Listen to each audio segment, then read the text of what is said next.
আসসালামু আলাইকুম। আমরা এর মধ্যে অনেকেই জেনে গেছি যে রাজধানীর সেগুনবাগিচার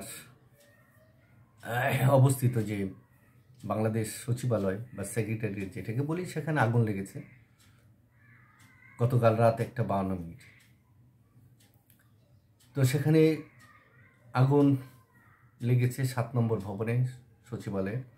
সেখানে 6, 7, 8, 9 এই 4 তলাতে আগুন আঘাত করেছে এবং সবচেয়ে বেশি ক্ষতিগ্রস্ত হয়েছে 8, 9। সেখানে যে জরুরি কাগজপত্র অনেক ভস্মীভূত হয়েছে। ফায়ার সার্ভিসের যিনি ব্রিগেডিয়ার জেনারেল মহাপরিচালক, তিনি সাংবাদিকদের এই কথা জানিয়েছেন। এবং ফায়ার সার্ভিসের 20টি ইউনিট এখানে এসেছিল, কিন্তু 20টি ইউনিটের মধ্যে যেখানে স্থান জায়গার অভাব, যে পানি দেওয়ার জন্য, সেখানে 10টা ইউনিট সেখানে আসলে কাজ করতে পেরেছে, 20টি ইউনিট পুরোপুরি কাজ করতে পারেনি। তারপরে সেখানে ফায়ার সার্ভিসের কর্মী প্রায় 211 জনের মতো ছিল। এখানে দুর্ঘটনাবশত ট্রাকের নিচে একজন ফায়ার সার্ভিস কর্মী নিহত হয়েছে। এটাও আমাদের একটা দুঃখজনক ঘটনা। অবশ্য ট্রাক চালক গ্রেপ্তার হয়েছে। আগুন প্রায় 6 ঘন্টা চেষ্টা করে আগুন মোটামুটি নিবানো হয়েছে।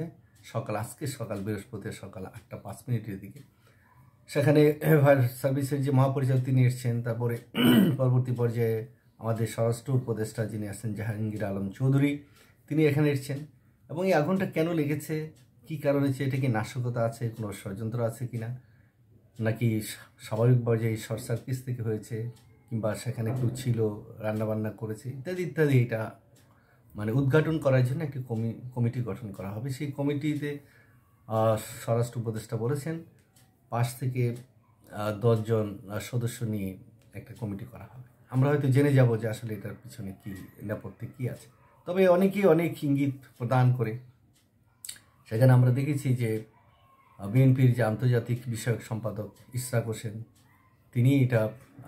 তিনিও সেখানে সকালে তার ফেসবুক পেজে একটা স্ট্যাটাস দিয়েছে, এবং সেটা দেখলাম আমাদের সময় পত্রিকা আবার কোট করেছে, কিংবা এটা নিউজ আকারে দিয়েছে। সেখানেও তিনি মানে এটার ব্যাপারে মোটামুটি একটা গভীর উদ্বেগ প্রকাশ করেছেন। তো সাধারণ মানুষের মধ্যে এখন যে কোনো কিছুতে একটা নাশকতার একটা ভাবনা থাকে। কিসের জন্য?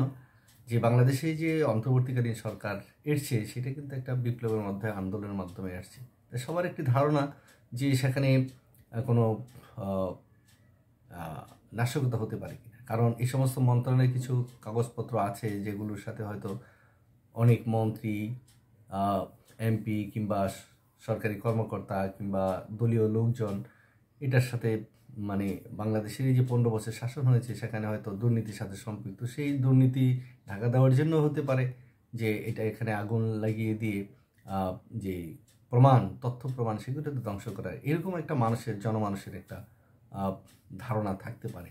এরকম ইঙ্গিতর্ষ বিভিন্ন আমরা মানে ফেসবুকে যে পোস্টগুলো আমরা দেখছি কিংবা মন্তব্যগুলো দেখছি, সেখানে কিন্তু মানুষের এই আশঙ্কার কথা বলছে। তো যাই হোক, যেটাই হোক না কেন, কারণ সচিবালয় আমাদের একটা খুব নিরাপত্তামূলক অবস্থানে এই সচিবালয় অবস্থিত। তো সেখানে কোনোভাবেই যাতে আগুন কিংবা কোনো ধরনের এখান থেকে নথিপত্র বাইরে যেতে না পারে, সেই জন্য আসলে কড়া নিরাপত্তা ব্যবস্থা করা উচিত। আসলে এই নিরাপত্তার জন্য আসলে কারা থাকবে? আমাদের এই রাষ্ট্র ব্যবস্থার মধ্যে 15 বছরে যেভাবে প্রশাসনকে সাজানো হয়েছে, আর নিরাপত্তা সব জায়গায় তো অধিকাংশই সেই 15 বছরে সরকারের তাবেদার যে সমস্ত লোকজন আছে, তারাই বেশিরভাগ মানে কাজ করছে। তাই সরকারকে বেশি মানে সাবধান থাকতে হবে, এবং প্রতিটি অফিসে বিভিন্ন জায়গায় সিসি ক্যামেরা পর্যাপ্ত পরিমাণে লাগাতে হবে, যাতে যে কোনো ঘটনাই সেই সিসিটিভিতে প্রমাণ সাপেক্ষে সেগুলো করা যায়। আর মন্ত্রণালয়ের ভিতরে যাতে কোনো লোকজন না থাকতে পারে, সেগুলোর ব্যাপারে নিশ্চয়তা দিতে হবে। তো ফায়ার সার্ভিসের যিনি মহাপরিচালক, তিনি যে সাংবাদিকদের বলেছেন যে 9, 8 এবং 9 তলার সবচেয়ে বেশি ক্ষতিগ্রস্ত হয়েছে। জানি না এখানে ঘটনাটা কি হয়েছে। তো আমরা চাই যে সঠিকভাবে সঠিক তথ্য উপস্থাপন হোক, প্রকৃত যে ঘটনাটা ঘটেছে সেই ঘটনাটাই জনসমক্ষে আসুক, এটাই আমরা সবাই চাই। এবং চাই যে প্রতিটি গুরুত্বপূর্ণ স্থাপনা যাতে নিরাপত্তা সুনিশ্চিত করা যায়, সরকারের সেদিকে নজর দিতে হবে। তাহলেই এই ধরনের অকারেন্সগুলো, দুর্ঘটনাগুলো ঘটবে না। আর আগুনের যে মানে ঘটনা ঘটে সেটা আসলে কিছু রেখে যায় না। যেন আমরা একটা ক্রান্তিকাল অতিক্রম করছি, এই ক্রান্তিকালে যেন আমরা সঠিক মতন কাজ করে যেতে পারি, রাষ্ট্রের গুরুত্বপূর্ণ কাগজপত্র, সম্পদ এগুলো যাতে নিরাপদ রাখতে পারি, এদিকে আমাদের সবার দৃষ্টি রাখতে হবে। ধন্যবাদ, সবাই ভালো থাকবেন।